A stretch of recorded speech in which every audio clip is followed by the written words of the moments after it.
Namaskar all of you, myself Ranjit, and in this video I am going to describe everything from Drishti source. In this video we are going to describe the concept of police सुधार and what are the needs. चर्चा में क्यों हैं, इसके प्रमुख बिंदु क्या हैं, लेट्स स्टार्ट। हाल ही में राष्ट्रमंडल मानवाधिकार पहल that mean Commonwealth human rights initiative की कार्यकारी समिति द्वारा जारी आधिकारिक बयान के अनुसार बीते सप्ताह पुलिस द्वारा तमिलनाडु के 2 व्यापारियों को कथित हत्या और यातना भारत की विघटित अपराध न्याय प्रणाली की ओर इशारा करती है और देश में पुलिस सुधार की आवश्यकता को रेखांकित करती है। राष्ट्रमंडल मानवाधिकार पहल की कार्यकारी समिति के अनुसार तमिलनाडु के तूतीकोरन जिले में पिता पुत्र की पुलिस में हिरासत में हुई कथित हत्या देश में कानूनी दायित्वों की पूर्ति के लिए एक मजबूत कानून की तत्काल आवश्यकता की ओर रेखांकित कर रही है। ध्यान दें, दोनों लोगों को तमिलनाडु पुलिस ने कथित तौर पर कोविड-19 लॉकडाउन के दौरान अपनी दुकानों की अनुमति की अवधि से कुछ समय ज़्यादा खोल देने के लिए गिरफ्तार कर लिया गया और CHRI के आधिकारिक बयान के अनुसार कहा जाए तो भारत उन कुछ चुनिंदे देशों में शामिल है जिन्होंने अभी तक उत्पीड़न के विरुद्ध संयुक्त राष्ट्र convention that mean UN convention against torture UN CAT की पुष्टि नहीं की है। भारत ने अभी तक UN convention against torture UN CAT की पुष्टि नहीं की है। जरूरी बात यह है कि भारत ने 1997 में इस कन्वेंशन पर हस्ताक्षर तो किए हैं, किंतु अभी तक भारत ने इस पर कन्वेंशन की पुष्टि क्यों नहीं की है, ये काफ़ी विचारणीय बात है। बात करते हैं पुलिस व्यवस्था की। संविधान के तहत पुलिस जो है राज्य द्वारा अभिशासित विषय है, दैट मीन ये स्टेट्स का सब्जेक्ट होता है, इसलिए भारत के प्रत्येक राज्य के पास अपना एक पुलिस बल है। राज्यों की सहायता के लिए केंद्र को भी पुलिस बलों के रखरखाव की अनुमति दी गई है ताकि कानून और व्यवस्था की स्थिति को सुनिश्चित किया जा सके। इस प्रकार हम कह सकते हैं कि पुलिस बल राज्य द्वारा प्रदत्त व्यक्तियों का एक निकाय है जो राज्य द्वारा निर्मित कानूनों को लागू करने, संपत्ति की रक्षा करने, नागरिक अव्यवस्था को सीमित रखने का कार्य करता है। पुलिस सुधार की आवश्यकता क्या है, क्यों है, वाई? भारत के अधिकांश राज्यों ने अपने पुलिस संबंधी कानून ब्रिटिश काल के 1861 के अधिनियम के आधार पर बनाए, जिसके कारण ये सभी कानून भारत की मौजूदा लोकतांत्रिक व्यवस्था के अनुरूप अब नहीं रहा। देश के अधिकांश राज्यों में पुलिस की छवि तानाशाहीपूर्ण, जनता के साथ मित्रवत ना होना, अपने अधिकारों का दुरुपयोग करना, ऐसे में पुलिस सुधार के माध्यम से आम जनता के बीच पुलिस की छवि में सुधार करना काफ़ी महत्वपूर्ण है ताकि आम जनता स्वयं पुलिस को अपने साथ जोड़ सके। विदित है कि मौजूदा दौर में गुणवत्तापूर्ण जांच के लिए नवीन तकनीकी क्षमताओं की आवश्यकता होती है, किंतु भारत की पुलिस व्यवस्था में आवश्यक तकनीक के अभाव में सही ढंग से जांच संभव नहीं हो पाती और कभी कभी तो इसका असर उचित न्याय मिलने की प्रक्रिया में भी दरार पड़ता है। भारत में पुलिस व्यवस्था और पुलिस जनसंख्या अनुपात काफ़ी कम है, जिसके अनुसार लोग असुरक्षित महसूस कर रहे हैं। पुलिस को मानव संसाधन की कमी से जूझना पड़ रहा है। विशेषज्ञों के अनुसार भारतीय पुलिस व्यवस्था में प्रभावी जवाबदेही तंत्र का भी अभाव है। पुलिस सुधार हेतु गठित समितियां, धर्मवीर आयोग अथवा राष्ट्रीय पुलिस आयोग। पुलिस सुधारों को लेकर वर्ष 1977 में धर्मवीर की अध्यक्षता में गठित आयोग को राष्ट्रीय पुलिस आयोग का कहा जाता है। 4 वर्षों में इस आयोग ने केंद्र सरकार को 8 रिपोर्टें सौंपी और उनको अमल नहीं किया गया। इस आयोग की सिफारिश है कि प्रत्येक राज्य में एक प्रदेश सुरक्षा आयोग का गठन हो, पुलिस प्रमुख का कार्यकाल तय किया जाए, नया पुलिस अधिनियम बनाया जाए, आदि आदि आदि। उसके बाद आया पदना भैया समिति 2000 में पुलिस सुधारों के पर पदनामा भैया समिति का गठन। इस समिति का मुख्य कार्य पुलिस बल की भर्ती प्रक्रियाओं, प्रशिक्षण, कर्तव्य, जिम्मेदारी, पुलिस अधिकारों के व्यवहार और पुलिस जांच आदि विषयों का अध्ययन करना था। अन्य समितियां देश में आपातकाल के दौरान हुई ज्यादतियों की जांच करने के लिए गठित शाह आयोग ने भी ऐसी ही घटनाओं की पुनरावृत्ति से बचने के लिए पुलिस को राजनीतिक प्रभाव से मुक्त करने की बात कही। इसके अलावा राज्य स्तर पर गठित कई पुलिस आयोगों ने भी पुलिस को बाहरी दबाव से बचाने की काफ़ी सिफारिश की है। इसमें एक लैंडमार्क जजमेंट है, बहुत ही बेहतरीन, प्रकाश सिंह बनाम भारत सरकार का। 1996 में सर्वोच्च न्यायालय में एक याचिका दायर की गई जिन्हें पुलिस पर यह आरोप लगाया गया था कि पुलिसकर्मी राजनीतिक रूप से पक्षपातपूर्ण तरीके से अपने कर्तव्यों का निर्वाह कर रहे हैं। वर्ष 2006 में सर्वोच्च न्यायालय ने अपने निर्णय में केंद्र और राज्यों को पुलिस के कामकाज के लिए दिशा निर्देश तय करने, पुलिस के प्रदर्शन का मूल्यांकन करने, नियुक्ति और हस्तांतरण का निर्णय लेने और पुलिस के दुर्व्यवहार की शिकायत दर्ज करने के लिए प्राधिकरणों के गठन का आदेश दिया था। न्यायालय में मुख्य पुलिस अधिकारियों को मनमाने हस्तांतरण, नियुक्ति से बचाने के लिए उनकी सेवा की न्यूनतम अवधि तय करने को भी अनिवार्य बनाया गया था। हालांकि देश के अधिकांश राज्यों ने अभी तक इस दिशा निर्देश में कोई कदम नहीं उठाया है। तो आगे की राह क्या बचती है? भारत सरकार को सर्वोच्च प्राथमिकता के तौर पर संसद के समक्ष पुलिस हिरासत में होने वाली यातना से संबंधित एक मसौदा कानून तैयार करने का प्रयास करना चाहिए और साथ ही साथ यूएन कैट को प्रति अपनी प्रतिबद्धता को घोषणा करनी चाहिए। वर्तमान में भारतीय पुलिस व्यवस्था को एक नई दिशा, एक नई सोच, एक नए आयाम की जरूरत है। समय की मांग पुलिस नागरिक स्वतंत्रता और मानवाधिकार के प्रति जागरूक हो, समाज को सताए हुए वंचित वर्ग को लोगों के प्रति संवेदन बने। That's very important. Next topic, CBI को अधिक स्वायत्तता मिले मुख्य न्यायाधीश। हाल ही में केंद्रीय अन्वेषण ब्यूरो, सेंट्रल ब्यूरो इन्वेस्टिगेशन के एक कार्यक्रम को संबोधित करते हुए वर्तमान के मुख्य न्यायाधीश जो आज से तत्कालीन हो गए हैं, सीबीआई मुख्य न्यायाधीश ने सीबीआई को एक कुशल, एक निष्पक्ष जांच एजेंसी के रूप में बनाने के लिए बात कही और कानून के निर्माण का प्रयास करने पर जोर दिया। मुख्य न्यायाधीश के अनुसार नियंत्रक और महालेखा परीक्षक के समतुल्य कानून के माध्यम से सीबीआई को भी वैधानिक दर्जा दिया जाना चाहिए। संगठनात्मक संरचना, कार्यों का चार्टर, शक्तियों की सीमा, संचालन, निरीक्षण से संबंधित कमियों को दूर करने के लिए एक व्यापक कानून के माध्यम से सीबीआई को कानूनी जनादेश को मजबूत किया जाना चाहिए। इसके अलावा अंतर्राज्यीय अपराधों की बढ़ती घटनाओं का पता लगाने के लिए सार्वजनिक व्यवस्था को समवर्ती सूची में शामिल कर देना चाहिए। सर्वोच्च न्यायालय ने सदैव अपने संवैधानिक अधिकारों को उपयोग को सुनिश्चित करने का प्रयास किया कि सीबीआई बिना किसी भय या पक्षपात के जनहित में कार्य करे। फिर भी कई हाई प्रोफाइल और राजनीतिक रूप से संवेदनशील मामलों में एजेंसी न्यायिक जांचों के मानकों को पूरा नहीं कर पाती। दिल्ली विशेष पुलिस स्थापना अधिनियम 1946 के अनुसार सीबीआई को जांच करने के लिए संबंधित राज्य सरकार के अनुमति लेने की जरूरत होती है, परंतु कभी कभी निहित स्वार्थ और नौकरशाही की सुस्ती के कारण इस तरह की सहमति को ना तो नकारा दिया जाएगा और ना ही फिर कभी देर की स्वीकारती होगी। फिर काफ़ी देर कर दी जाती है, जिसके कारण जांच नकारात्मक रूप से प्रभावित हो जाता है। केंद्रीय अन्वेषण ब्यूरो सीबीआई के बारे में समझिए। सेंट्रल ब्यूरो ऑफ इन्वेस्टिगेशन, कार्मिक विभाग, कार्मिक पेंशन, लोक शिकायत मंत्रालय भारत सरकार के अधीन कार्यरत एक प्रमुख अन्वेषण पुलिस एजेंसी है, जांच एजेंसी है। यह नोडल पुलिस एजेंसी भी है जो इंटरपोल के सदस्य राष्ट्रों के अन्वेषण का समन्वय करती है। एक भ्रष्टाचार निरोधक एजेंसी से हटकर सीबीआई एक बहुआयामी, अनुशासनात्मक केंद्रीय पुलिस क्षमता, विश्वसनीयता और विधि के शासन आदेश का पालन करते हुए जांच करने के लिए एक विधि प्रवर्तन एजेंसी है। सीबीआई का अधिकार क्षेत्र 1946 के अधिनियम की धारा 2 के तहत केवल केंद्र शासित प्रदेशों में अपराधियों की जांच के लिए सीबीआई को शक्ति प्राप्त है। हालांकि केंद्र द्वारा रेलवे और राज्यों जैसे अन्य क्षेत्रों में उनके अनुरोध पर इसके अधिकार क्षेत्र को बढ़ाया जा सकता है। वैसे सीबीआई केवल केंद्र सरकार द्वारा अधिसूचित मामलों के लिए जांच के लिए ही अधिकृत है। कोई भी व्यक्ति केंद्र सरकार, सार्वजनिक क्षेत्रों के उपक्रमों और राष्ट्रीयकृत बैंकों के भ्रष्टाचार के मामले में शिकायत करने के लिए सीबीआई से कर सकता है। इसके अलावा भ्रष्टाचार निवारण अधिनियम के तहत मामलों में सीबीआई स्वयं कार्रवाई कर सकती है।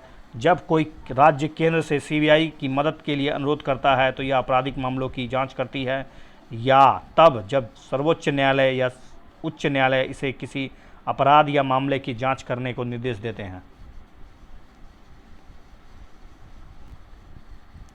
नेक्स्ट टॉपिक, अनुच्छेद 324 और निर्वाचन आयोग की भूमिका। भारतीय निर्वाचन आयोग ने एक अभूतपूर्व आदेश पारित किया, जिसके तहत पश्चिम बंगाल में चुनावी कैंपेन को एक दिन पहले ही समाप्त कर दिया गया। इसके अलावा निर्वाचन आयोग ने पश्चिम बंगाल के गृह सचिव को और वरिष्ठ पुलिस अधिकारी को भी हटा दिया। That's not important but we should be focus about निर्वाचन आयोग। ध्यान दें कि निर्वाचन आयोग ने कोलकाता और में भाजपा और तृणमूल कांग्रेस के कार्यकर्ताओं के बीच जो हिंसक झड़प हुई थी, उसको संविधान के अनुच्छेद 324 के तहत ये सारे निर्णय लिए गए हैं। ये भी इम्पोर्टेंट है कि पिछले दिनों निर्वाचन आयोग ने सर्वोच्च न्यायालय को बता दिया है कि जाति और धर्म के नाम पर मतदान की अपील करने वाले नेताओं के खिलाफ अनुशासनात्मक कार्रवाई हेतु आयोग के पास शक्तियाँ सीमित है। सुप्रीम कोर्ट ने फटकार के बाद निर्वाचन आयोग ने आचार संहिता का उल्लंघन करने के आरोप में योगी, मेनका गांधी, आजम खान और मायावती आदि नेताओं को कुछ समय के लिए चुनाव प्रचार पर भी प्रतिबंध लगाया था। निर्वाचन आयोग की स्वतंत्रता और जिम्मेदारी के संबंध में दैट्स इम्पोर्टेंट। संविधान के भाग 15 निर्वाचन में सिर्फ 5 अनुच्छेद है।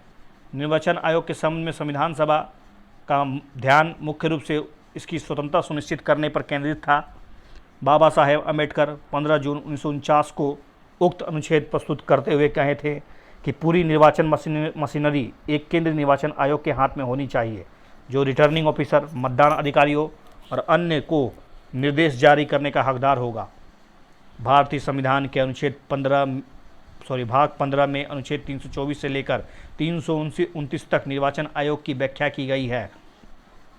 अनुच्छेद 324 निर्वाचनों का अधीक्षण, निर्देशन, नियंत्रण का निर्वाचन आयोग में निहित होना बताया गया है। संविधान के अनुच्छेद 324 में निर्वाचन आयोग को चुनाव संपन्न करने की जिम्मेदारी सौंपी गई है। मोहिंदर सिंह गिल बनाम मुख्य निर्वाचन आयुक्त मामले में सर्वोच्च न्यायालय ने व्यवस्था दी कि निर्वाचन आयोग संविधान सृजक के रूप में संसद द्वारा बनाए गए कानूनों की प्रतिपूर्ति वहां कर सकता है जहां कानून में भारत जैसे विशाल लोकतंत्र में चुनाव संचालन के दौरान उत्पन्न किसी स्थिति के संबंध में कोई पर्याप्त प्रावधान नहीं किया गया है। इन शक्तियों का उपयोग करते हुए आदर्श आचार संहिता लागू करता है। पश्चिम बंगाल और में निर्वाचन आयोग की भूमिका। जनप्रतिनिधि संशोधन अधिनियम 1988 के जनप्रतिनिधि कानून 1951 की धारा 28A को जोड़ा गया, जिसके तहत चुनाव के संचालन के लिए तैनात सभी अधिकारियों को चुनाव की अधिसूचना से लेकर परिणाम की घोषणा तक निर्वाचन आयोग में प्रतिनिधियुक्ति पर माना जाएगा और ऐसे अधिकारी उस अवधि के दौरान निर्वाचन आयोग के नियंत्रण, अधीक्षण और अनुशासन के अधीन होंगे। पश्चिम बंगाल की हालिया स्थिति, जो ना तो नई थी और ना ही चिंताजनक, मौजूदा कानूनों के दायरे में ही आती है। अनुच्छेद 324 के तहत निर्वाचन आयोग को प्रदत्त अतिरिक्त शक्ति लागू करने की कोई आवश्यकता नहीं थी। निर्वाचन आयोग ने अपने कर्तव्यों को निभाने में विफल रहने पर जांच के आदेश देने की बजाय अधिकारियों के खिलाफ कार्रवाई कर दी, जो आवश्यक नहीं था। ऐसा प्रतीत होता है कि निर्वाचन आयोग ने पहले 6 चरणों के दौरान हिंसक घटनाएं सामने आने के बावजूद पश्चिम बंगाल में पर्याप्त सावधानी नहीं बरती। जैसा कि सर्वोच्च न्यायालय ने रेखांकित किया कि पूर्ण शक्ति संविधानवाद का विलोम है। अनुच्छेद 324 निर्वाचन आयोग को संरक्षण प्रदान करता है, लेकिन इसे स्वयं कानून नहीं बनने देता। निर्वाचन आयोग के बारे में समथिंग फॉर प्रीलिम्स। निर्वाचन आयोग एक अस्थायी संवैधानिक निकाय है। संविधान के अनुसार निर्वाचन आयोग की स्थापना 25 जनवरी 1950 को की गई थी। निर्वाचन आयोग से जुड़े उपबंधों का उल्लेख अनुच्छेद 324 में है। प्रारंभ में केवल एक मुख्य निर्वाचन आयोग, वर्तमान में इसके एक मुख्य निर्वाचन आयुक्त, 2 अन्य निर्वाचन आयुक्त होते हैं। पहली बार 2 अतिरिक्त आयुक्तों की नियुक्ति 16 अक्टूबर 1989 को, लेकिन उसका कार्यकाल 1 जनवरी 90 को खत्म हो गया। That's not very important. Bharat के राष्ट्रपति के द्वारा मुख्य निर्वाचन आयुक्त और निर्वाचन आयुक्तों की नियुक्ति की जाती है। निर्वाचन आयोग का अध्यक्ष मुख्य निर्वाचन आयुक्त होता है। वर्तमान कार्य और शक्तियाँ, यह भारत में चुनाव कार्य को निष्पक्ष रूप से संपन्न कराने के लिए उत्तरदायी हैं। इसे संसद, राज्य विधायिका, राष्ट्रपति, उपराष्ट्रपति के पद के चुनाव कार्य संपन्न कराने को जिम्मा सौंपा गया है। प्रत्येक चुनाव में राजनीतिक दलों के लिए आदर्श आचार संहिता लागू करता है ताकि लोकतंत्र की गरिमा कायम रहे। यह राजनीतिक दलों को विनियमित करना और चुनाव लड़ने के लिए पंजीकृत करना, प्रत्येक चुनाव में प्रत्याशी द्वारा धन खर्च किए जाने का सीमा तय करना, सुनिश्चित करना कि राजनीतिक दल अपनी वार्षिक और आर्थिक रिपोर्ट जमा करें, चुनाव के बाद दिशा निर्देशों के उल्लंघन के मामले में सदस्यों को अयोग्य ठहराना। Next, that is also important, जन प्रतिनिधित्व अधिनियम 1951। निर्वाचन आयोग का पर्यवेक्षक जो कि सरकार का निर्वाचन आयोग का पर्यवेक्षक जो कि सरकार का अधिकारी होगा, किसी निर्वाचन क्षेत्र या निर्वाचन क्षेत्रों के समूह में निर्वाचन या निर्वाचनों के संचालन की निगरानी करेगा और ऐसे दायित्वों का पालन करेगा जो निर्वाचन आयोग द्वारा उसे सौंपे गए हैं। इस अधिनियम की धारा 169 के तहत निर्वाचन आयोग के परामर्श से केंद्र सरकार ने निर्वाचन पंजीकरण नियम 1961 बनाया है। इस कानून और नियमों में सभी चरणों में चुनाव कराने की अधिसूचना का मुद्दा, नामांकन पत्र दाखिल करना, नामांकन पत्रों की जांच, उम्मीदवार द्वारा नाम वापस लेना, मतगणना और घोषित परिणाम के आधार पर दलों के गठन के लिए विस्तृत प्रावधान किए गए हैं। नेक्स्ट टॉपिक, संस्थाओं की स्वायत्तता का सवाल। पिछले दिनों सीबीआई के मामले में सरकार द्वारा गैर जरूरी दखल का मामला सामने आया। वहीं सरकार का आरोप लगा कि वह आरबीआई की आज़ादी पर भी पाबंदी लगाना चाह रही है। इस आरोप को और भी मजबूती तब मिली जब आरबीआई के डिप्टी गवर्नर विरल आचार्य ने सरकार पर आरोप लगाया कि वह आरबीआई की स्वायत्तता पर अंकुश लगाना चाहती है। हालांकि गौर किया जाए तो सत्ताधारी सरकार और स्वायत्तता संस्थाओं के बीच विवाद का कोई नया बात नहीं है, लेकिन हालिया वर्षों में इसमें काफ़ी तेज़ी से इजाफा हुआ है। ऐसे में सवाल है कि क्या केंद्र सरकार का गैर जरूरी दखल लोकतांत्रिक प्रणाली में रक्त वाहिनियों का काम करने वाली स्वायत्त संस्थाओं को कमज़ोर नहीं कर रहा है? जब सरकार की मंशा संस्थाओं के कामकाज में दखल देकर उन्हें प्रभावित करने की है, तो फिर इन संस्थाओं को स्वायत्तता देने का प्रावधान क्या उचित है? हालिया सीबीआई मामला इसी का दूसरा पहलू है। संस्थाओं को स्वायत्तता देने के पीछे यह मंशा थी कि देश की जनता के हित में काम करने वाली ये संस्थाएं पूरी पारदर्शिता के साथ अपनी जिम्मेदारी का निर्वाह करें, ताकि देश के सिस्टम पर लोगों का भरोसा कायम रहे। लेकिन इन संस्थाओं की स्वायत्तता पर अंकुश की कोई कोशिश भी लोकतांत्रिक प्रणाली को कमज़ोर करती है, बल्कि संविधान को उसकी बुनियादी सोच से भी दूर करती है। लिहाजा इस बात की कोशिश तो होनी ही चाहिए कि इन संस्थाओं की स्वायत्तता को मजबूती देकर पारदर्शिता की बहाल की जाए। ऐसे में सवाल है कि संस्थानों के पारदर्शिता के लिए सरकार की क्या कोशिश है, क्या कोशिश करनी चाहिए। सवाल यह भी है कि क्या स्वायत्तता पर हमला उसकी उत्कृष्टता को कम नहीं करता या कम नहीं करना। इस जवाब के लिए कुछ हालिया वर्षों में संस्थानों की स्वायत्तता पर विवाद के मामले, जैसे भारतीय फिल्म और टेलीविज़न संस्थान के अध्यक्ष की नियुक्ति, केंद्र सरकार बेवजह संस्थानों के कामकाज में दखल देने का आरोप लगा रहा है। इस तरह का पहला मामला 2015 में प्रकाश में तब आया जब गजेंद्र चौहान को भारतीय फिल्म और टेलीविज़न संस्थान का अध्यक्ष चुन लिया गया। इस मनमाने ढंग से नियुक्ति कर संस्थान की गुणवत्ता के साथ खिलवाड़ करने का आरोप लगाया गया। सेंसर बोर्ड, इसी तरह केंद्रीय फिल्म सेंसर बोर्ड भी केंद्र सरकार की वजह से विवादों में रहा। सरकार द्वारा नियुक्त अध्यक्ष पर अनावश्यक रूप से फिल्मों को पास करने में अड़ंगे लगाए जाने के आरोप लगने लगे। बोर्ड के काम करने के तरीके से फिल्म इंडस्ट्री में व्यापक असंतोष फैल गया। फिर सरकार बोर्ड के जरिए छिपे हुए एजेंडों के अनुरूप में काम करने के आरोप भी लगे। न्यायालय और सरकार, वर्ष 2018 की शुरुआत में ही देश के सामने एक अजीब सी स्थिति पैदा हो गई थी, जब सुप्रीम कोर्ट के 4 जजों ने प्रेस कॉन्फ्रेंस के जरिए देश को बता दिया कि संविधान और लोकतंत्र खतरे में है। जजों को ठीक से काम करने नहीं दिया जा रहा है। साथ ही साथ जजों की कमी, उनकी नियुक्ति को लेकर सरकार और कोर्ट के बीच रस्साकसी का मामला भी आए दिन में चर्चा में रहता है। अक्सर ही सरकार और मुख्य न्यायाधीश द्वारा सुझाए गए नए जजों के नामे इत्तेफाक नहीं रखती, लिहाजा अक्सर टकराहट की स्थिति पैदा हो जाती है। सीबीआई बनाम सीबीआई स्वायत्तता की इस मामले में तब तुल और भी पकड़ गया जब सीबीआई और आरबीआई का मामला भी प्रकाश में आ गया। सीबीआई के 2 बड़े अधिकारियों के बीच आपस में पब्लिक डोमेन में लड़ाई स्पष्ट हो गई, तो सरकार द्वारा उसमें दखल देने के तरीकों ने सरकार की मंशा पर ही सवाल खड़ा कर दिया। विवाद में सरकार की दखल अंदाजी में जाहिर होना लगता है कि सीबीआई की स्वायत्तता केवल एक दिखावा मात्र है। इससे यह भी पता चल रहा है कि सरकार के नज़रिए के विपरीत चलने का प्रयास में टकराव निश्चित है। सरकार द्वारा सीबीआई निदेश को छुट्टी पर भेजकर मनमाने तरीके से नए डायरेक्टर की नियुक्ति भी सवालों के घेरे में है।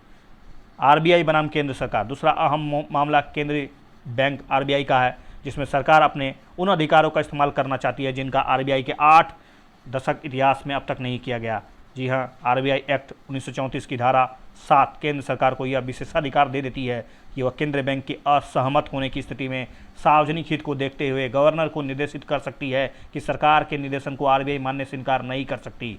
सरकार चाहती है कि आरबीआई के रिजर्व का इस्तेमाल बैंकों के रिकैपिटलाइजेशन के लिए किया जाना चाहिए, लेकिन आरबीआई की दलील है कि रिजर्व का उपयोग नहीं किया जा सकता। लिहाजा सरकार की इस कोशिश को आरबीआई की स्वायत्तता पर हमले के रूप में देखा जा रहा है। उपरोक्त सभी विवादों के अतिरिक्त 2018 में यूजीसी की जगह भारतीय उच्च शिक्षा आयोग प्रतिष्ठित संस्थानों की सूची में जियो नामक संस्थान को जगह देने का मामला भी सुर्खियों में रहा था। संस्थाओं की स्वायत्तता की जरूरत आखिर क्यों है, क्यों हम लोग बार बार इस बातों को जोर देते हैं कि संस्थाओं की स्वायत्तता होनी चाहिए? दरअसल संस्थाओं को मोटे तौर पर दो भागों में बांटा गया है, एक संवैधानिक है, दूसरा गैर संवैधानिक है। गैर संवैधानिक संस्थाओं को सांविधिक, वैधानिक आदि वर्गों में विभाजित किया गया है। फिर इन संस्थाओं के अलग अलग कार्य, उनकी अलग अलग शक्तियां हैं। निर्वाचन आयोग, लोक सेवा आयोग, उच्च न्यायालय, सुप्रीम कोर्ट, केग, राष्ट्र मानवाधिकार आयोग, केंद्रीय सूचना आयोग, केंद्रीय सतर्कता आयोग आदि सदस्यों के कार्यकाल की सुरक्षा दी गई है। यानी भ्रष्टाचार या कदाचार में संलिप्त होने के बाद इन्हें पद से हटाने की प्रक्रिया शुरू की जाती है।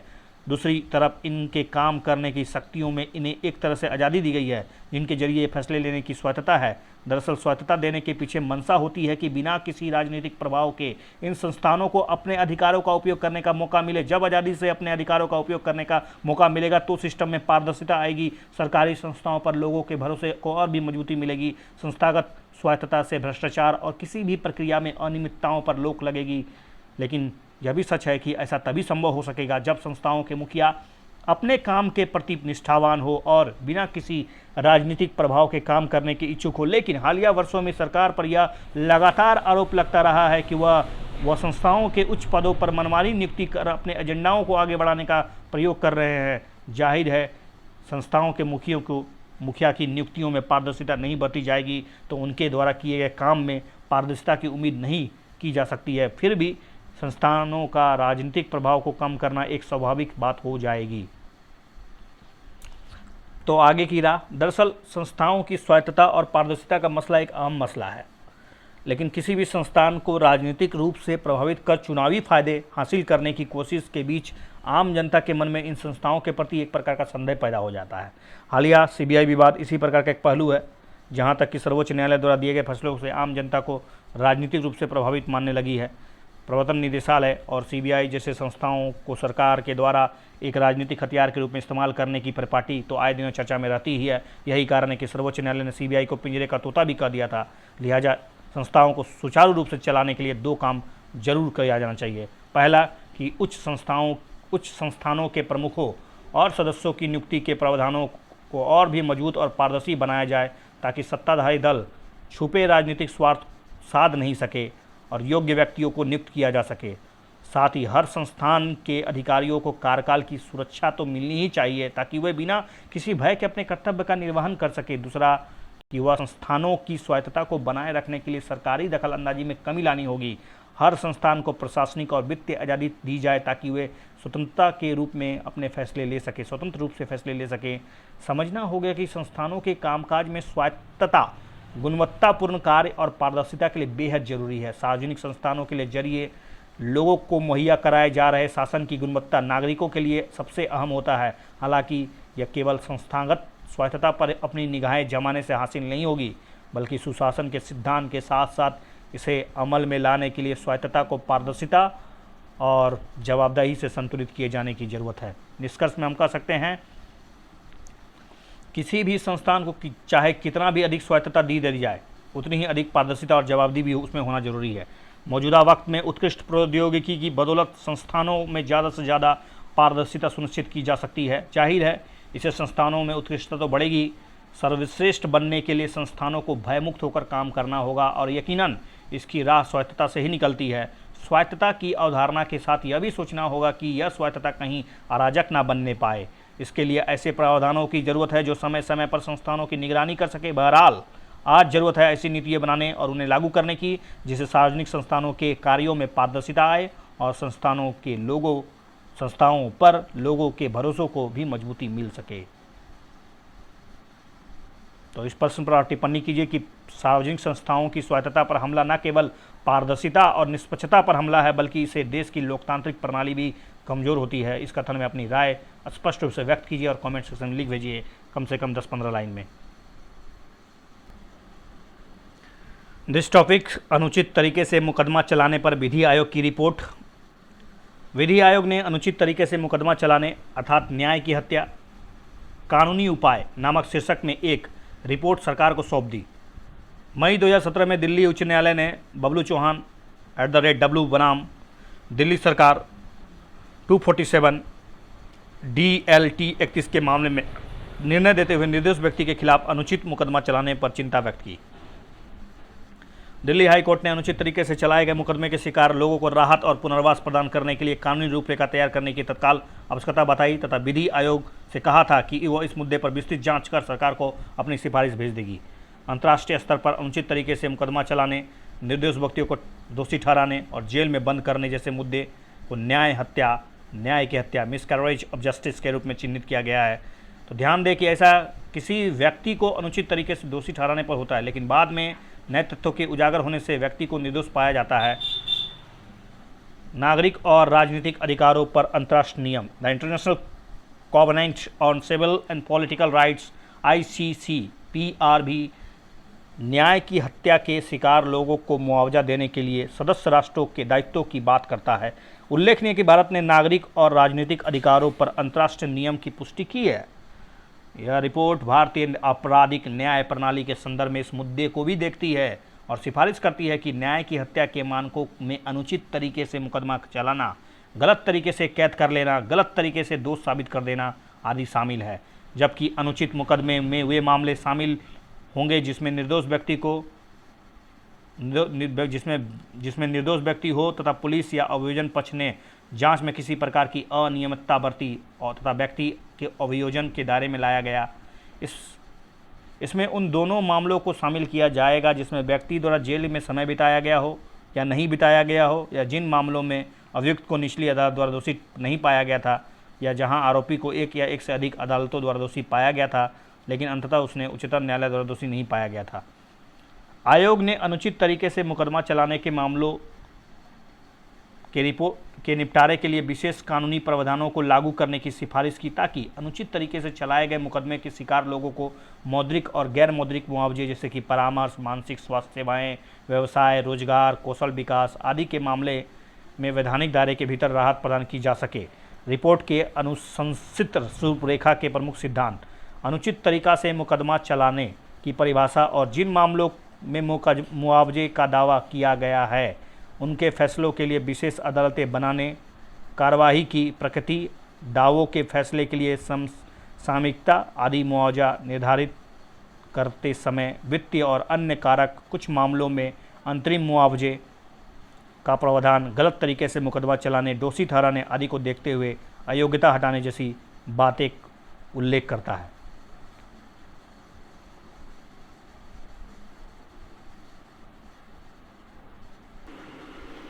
नेक्स्ट टॉपिक दैट इज आतंकवाद पर मीडिया का कवरेज।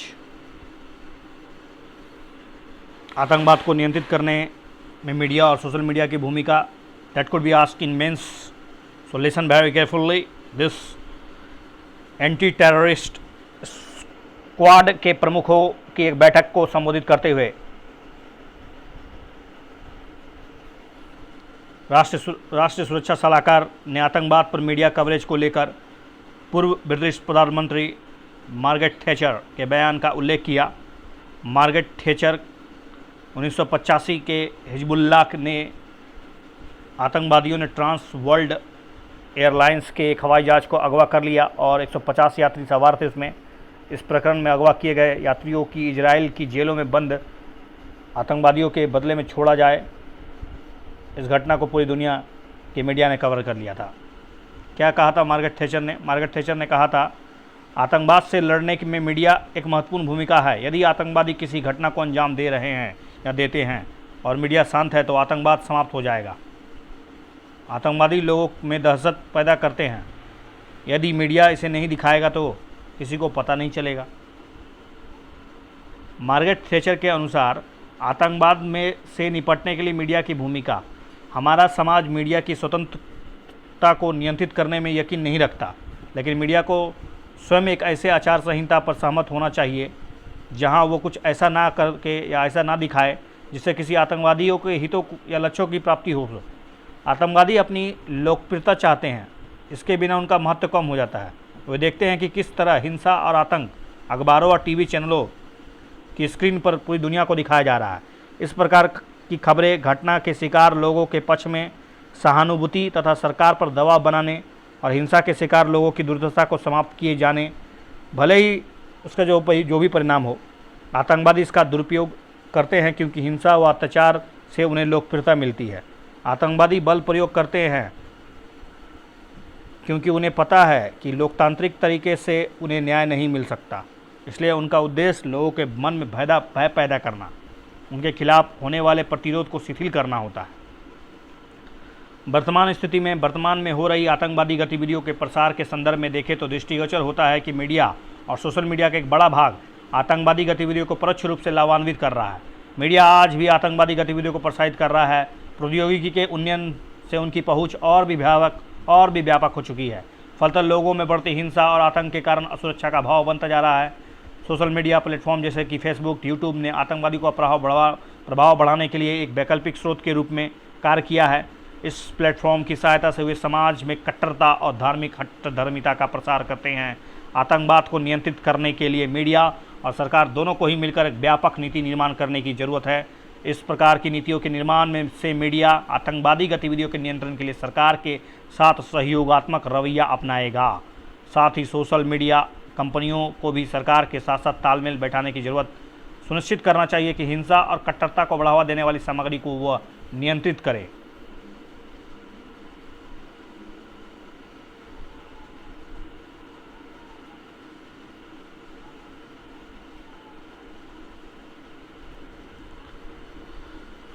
अभी हाल में ब्रिक्स के पूर्ण सत्र को संबोधित करते हुए प्राइम मिनिस्टर ने बताया कि आतंकवाद ने विश्व की अर्थव्यवस्था में लगभग $1 ट्रिलियन की क्षति पहुंचाई और एक दशक में लगभग 2.2 लाख 2.5 लाख लोग की आतंक की घटनाओं के कारण अपनी जान गंवा चुके हैं। विकासशील देश के आर्थिक विकास में भी 1.5% की कमी आ गई है। इस चर्चा को ब्रिक्स में उठाना, तो सबसे पहले हमको समझना होगा कि ब्रिक्स है क्या। ब्रिक्स दुनिया की अग्रणी उभरती अर्थव्यवस्था ब्राज़ील, रूस, भारत, चीन और दक्षिण अफ्रीका के समूह के लिए प्रयोग होने वाली एक संक्षिप्त रूप। Brazil, Russia, R for Russia, I for India, C for China, S for South Africa से संबंधित। शुरुआती दौर में दक्षिण अफ्रीका इस समूह का हिस्सा नहीं था, केवल 4 देश समूह थे। ब्रिक्स कहा जाता था ब्रिक, और आगे चलकर 2009 में रूस को शामिल किया गया। 2010 में दक्षिण अफ्रीका शामिल होने पर आमंत्रित होना, ठीक है, वगैरह। ब्रासिलिया घोषणा।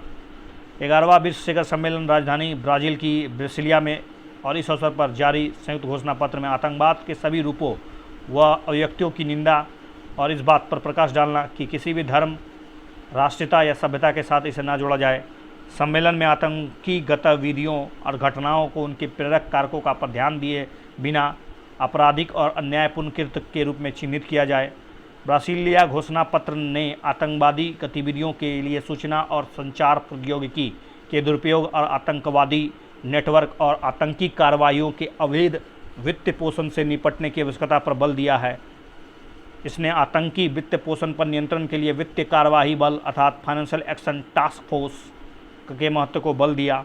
हाल ही में आयोजित ब्रिक्स आतंकवाद विरोधी संयुक्त कार्यक्रम BRICS counter terrorism joint working group की 4थी बैठक के सदस्य देशों ने 5 उपकार्य का गठन किया है। एक, आतंकवादी वित्त पोषण, आतंकी उद्देश्यों के लिए इंटरनेट का उपयोग, कट्टरतापंथ के प्रसार का प्रतिकार, विदेशी आतंकवादी लड़ाकों का मुद्दा और क्षमता निर्माण। भारत ने सितंबर 2016 में नई दिल्ली में ब्रिक्स आतंकवाद विरोधी संयुक्त कार्य समूह की पहली बैठक की मेजबानी की थी। घोषणा पत्र का महत्व इसलिए है क्योंकि आतंकवाद का प्रसार मूल रूप से विचारधारा और वित्त पोषण जैसे 2 प्रमुख आधारों के माध्यम से ही होता है। ब्रासीलिया घोषणा पत्र में इन दोनों पहलुओं से निपटने के लिए गंभीर प्रतिबद्धता शामिल है। आतंकी वित्त पोषण। ब्रासीलिया घोषणा पत्र धन शोधन पर रोक, आतंकी वित्त पोषण से मुकाबले, anti money laundering, countering the financing of terrorism के जैसे प्रमुख मुद्दों पर ब्रिक्स देशों के संवाद के लिए प्रोत्साहित करता है। इसमें AMLCFT पर ब्रिक्स परिषद की स्थापना का प्रस्ताव किया गया है। इसमें फाइनेंशियल एक्शन टास्क फोर्स के उद्देश्यों को बनाए रखने, उनका समर्थन करने और फाइनेंशियल एक्शन टास्क फोर्स मानकों को लागू करने और उन्हें सुधार के लिए सहयोग को बढ़ावा देने पर बल दिया गया है। ICT घोषणा पत्र में सूचना और संचार प्रौद्योगिकी के उपयोग में सुरक्षा सुनिश्चित करने के लिए ब्रिक्स सदस्य देशों के बीच सहयोग हेतु कानूनी ढांचों की स्थापना के महत्व को पुष्टि की गई है। सोशल मीडिया के माध्यम से ऑनलाइन कट्टरता का प्रसार नवीन परिघटना है आतंकवादी बिना किसी भौतिक उपस्थिति में अपनी विचारधारा को सुदूर क्षेत्रों तक फैला रहे हैं, जो बुरी दुनिया के लिए सुरक्षा के लिए दृष्टिकोण से घातक है। इस संबंध में घोषणा पत्र ने आईसीटी के माध्यम से कट्टरता के प्रसार पर रोक लगाने के लिए सदस्य देशों से गंभीर प्रतिबद्धता जताने का आह्वान किया है। संदेश: घोषणा पत्र पर आतंकवाद का समर्थन करने वाले देशों को स्पष्ट संदेश है कि ब्रिक्स राष्ट्रों ने प्रस्तावों में प्रतिबद्धताओं की एक श्रेणी पर हस्ताक्षर किए हैं, जिसमें कहा गया है कि सीमा पार आतंकवाद के प्रसार के किसी भी साधन को वैधता प्रदान नहीं करते हैं। पाकिस्तान के साथ चीन की घनिष्ठता के परिप्रेक्ष्य में इस घोषणा के साथ चीन की सम्मति भारत के दृष्टिकोण में अत्यंत महत्वपूर्ण और अनुकूल है। राज्य का उत्तरदायित्व: घोषणा पत्र आतंकवाद पर नियंत्रण, धन शोधन, मनी लॉन्ड्रिंग पर रोक और आतंकवाद के प्रसार में आईसीटी के उपयोग पर अंकुश के लिए सदस्य देशों को उत्तरदायी बनाता है। आर्थिक पहलू: ब्रिक्स देश की संयुक्त रूप से विश्व की आबादी के 42%, वैश्विक जीडीपी का 23% और वैश्विक व्यापार का 17% हिस्सेदारी रखते हैं। भारत ने इस तथ्य को उजागर किया कि आतंकवाद के कारण विश्व अर्थव्यवस्था को $1 ट्रिलियन का आर्थिक नुकसान हुआ। ब्रिक्स देश इस हानि के सर्वाधिक शिकार, इसलिए विकासशील देशों की आर्थिक वृद्धि को 1.5% ने धक्का पहुँचाया है। इस प्रकार आतंकवाद के कारण हो रही आर्थिक क्षति से निपटने में ब्रासिलिया घोषणा पत्र अत्यंत महत्वपूर्ण है। संयुक्त राष्ट्र की भूमिका: घोषणा पत्र आतंक से संबंधित सभी पहलुओं को संयुक्त राष्ट्र के ढांचे के अंदर लाने का प्रस्ताव करता है, जिससे संयुक्त राष्ट्र के अन्य सदस्यों देशों की ओर भी समावेशी कार्रवाई का अवसर प्राप्त हो। आतंकवाद पर ब्रिक्स देशों का प्रभाव: ब्राज़ील: सामान्यतः ब्राज़ील में आतंकवाद की समस्या नहीं है, लेकिन लैटिन अमेरिका में क्षेत्र में इस्लामी गतिविधियां बेहद सीमित रही है। संगठित अपराध ब्राज़ील के लिए एक समस्या है, जो फिलहाल ब्रिक्स के दायरे में नहीं आता है। दक्षिण अफ्रीका भी आतंकवाद की कोई बड़ी समस्या नहीं है, वहाँ छोटे छोटे इस्लामी समूह सक्रिय हैं, उनका कोई उल्लेखनीय प्रभाव नहीं है। बोको हराम, अल शबाब जैसे बड़ी अफ्रीकी आतंकवादी समूह दक्षिण अफ्रीका में सक्रिय नहीं है। रूस का प्रमुख ध्यान चेचनिया के क्षेत्र में उभर रहे आतंकवाद पर है, क्योंकि यह क्षेत्र इस्लामिक स्टेट ISIS आतंकवादी समूह में सर्वाधिक विदेशी लड़ाकों का योगदान करता है। रूस अपने पड़ोसी मध्य एशियाई देशों में तालिबान की ओर से पेश आतंकवाद की समस्या को लेकर भी चिंतित है। चीन का सिनजियांग स्वायत्त क्षेत्र आतंकवाद की समस्या से ग्रस्त है। स्थानीय मुस्लिम अल्पसंख्यक उइगुर क्षेत्र स्वतंत्रता की मांग कर रहे हैं। उइगुर मुसलमानों की उग्रवादी गतिविधियों पर रोक के लिए सरकार ने चरम कदम उठाए, जिसके अंतर्गत उन्हें शिविरों में नज़रबंद करना, इस क्षेत्र की पूरी जनसांख्यिकी को परिवर्तित करना। भारत: ब्रिक्स देशों में भारत आतंकवाद में सबसे ज़्यादा पीड़ित है। राज्य पोषित सीमा पर आतंकवाद भारत के लिए सबसे बड़ा खतरा बना है। अब ISIS के कारण एक नए खतरे का उभार भी हो रहा है, जिसकी पुष्टि दक्षिण भारत में कट्टरता के प्रसार और युवाओं में ISI के जुड़ने के कई मामले सामने आए हैं।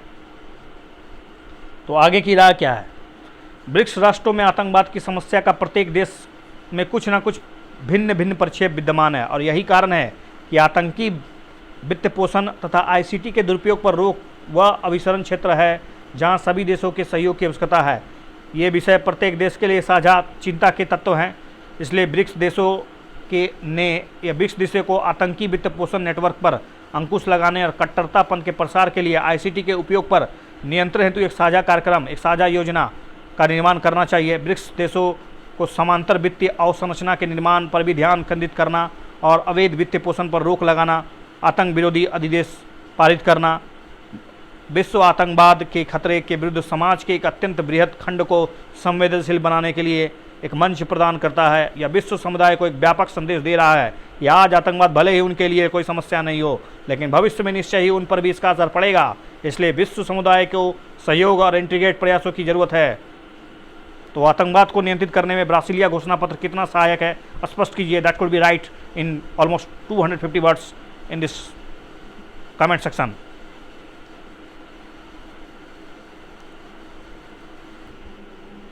महामारी के दौर में सहकारी संघवाद। तो सहकारी संघवाद अर्थ, महत्व और चुनौतियों पर बात होगा। हाल ही के दिनों में कई विशेषज्ञों ने केंद्र सरकार पर कोविड-19 महामारी के दरमियान भारतीय संघवाद को कमज़ोर करने का आरोप लगा दिया है। चलिए डिस्कस करते हैं प्रमुख बिंदु पर।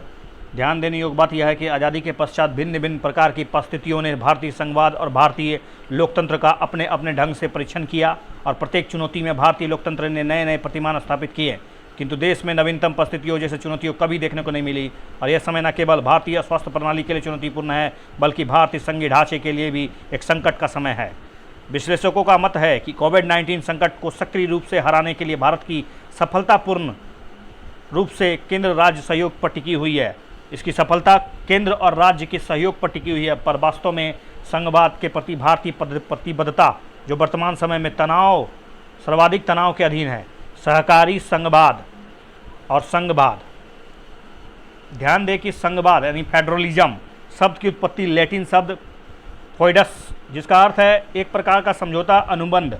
वास्तव में महासंघ दो प्रकार की सरकारों के बीच एक सत्ता साझा करने और उनके संबंधित क्षेत्रों को नियंत्रित करने का एक समझौता होता है। इस आधार पर कहा जा सकता है कि संघवाद सरकार का वह रूप होता है जिसमें देश के भीतर सरकार के कम से कम दो स्तर मौजूद होते हैं, पहला केंद्रीय स्तर पर, दूसरा स्थानीय स्तर पर या राज्य स्तर पर। भारत की स्थिति संघवाद को स्थानीय, केंद्रीय और राज्य सरकारों के मध्य अधिकारों के वितरण के रूप में परिभाषित किया जा सकता है। केंद्र और राज्य सरकार के बीच संबंधों के आधार पर संघवाद की अवधारणा को दो भागों में बांटा गया है, एक सहकारी संघवाद, दूसरा प्रतिस्पर्धी संघवाद। सहकारी संघवाद में केंद्र और राज्य एक दूसरे के साथ क्षैतिज संबंध स्थापित करते हुए एक दूसरे के सहयोग को, अपनी समस्याओं को हल करने का प्रयास करते हैं। सहकारी संघवाद की इस अवधारणा में यह स्पष्ट है कि केंद्र और राज्य में कोई भी किसी से श्रेष्ठ नहीं होता, और प्रतिस्पर्धी संघवाद में केंद्र सरकार और राज्य सरकारों के मध्य संबंध लंबवत होते हैं, जबकि राज्य सरकारों के मध्य संबंध क्षैतिज होते हैं। प्रतिस्पर्धी संघवाद में राज्यों को आपस में और केंद्रों के साथ लाभ के उद्देश्य से प्रतिस्पर्धा करनी होती है। ब्रिटिश राष्ट्रमंडल के विशेषज्ञ केसी वेयर के अनुसार संघवाद पारंपरिक रूप से क्षेत्र विशिष्ट में एक देश की संघ और राज्य सरकारों की स्वतंत्रता का प्रतीक है।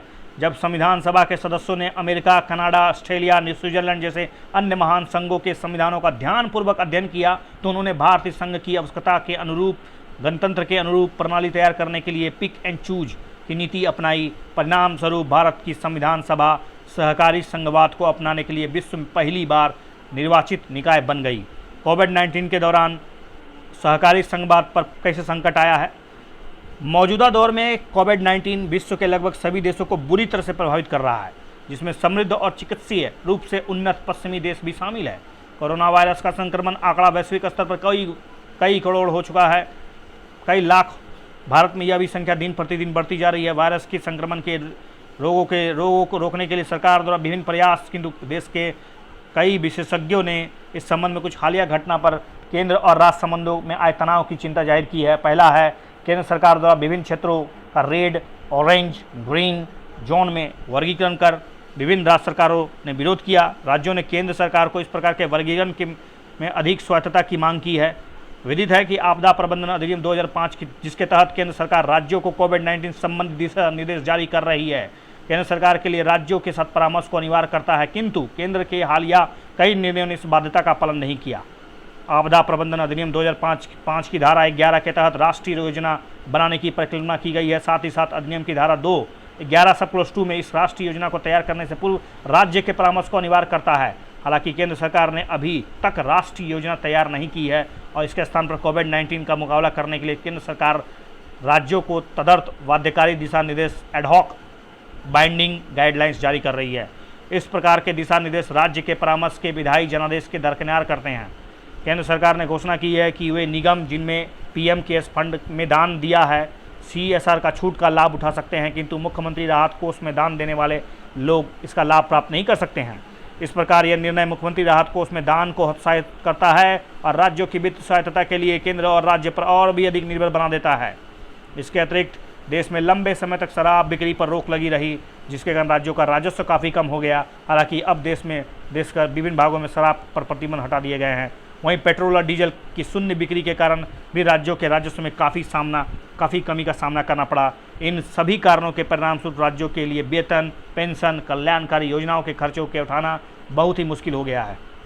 उल्लेखनीय है कि राज्य वे पहली इकाई होते हैं जो किसी भी आपदा अथवा महामारी के समय पहली प्रतिक्रिया देते हैं। इस प्रकार पर्याप्त धन की राशि आपूर्ति करना संकट के प्रभावी ढंग से निपटने की पूर्व आवश्यकता बन जाता है, किंतु मौजूदा समय में केंद्र सरकार द्वारा जिस प्रकार के निर्णय लिए जा रहे हैं वे स्पष्ट तौर पर सिद्धांत का उल्लंघन कर रहे हैं। आवश्यक है केंद्र सरकार राज्यों को बराबरी में देखे, स्वयं पर निर्भरता बढ़ने के स्थान पर उनकी क्षमता को मजबूत करे।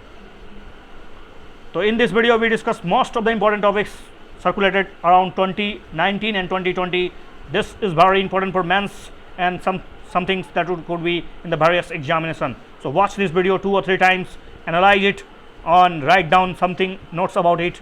Definitely it will be very helpful Thanks a lot for watching this video. Once again, goodbye.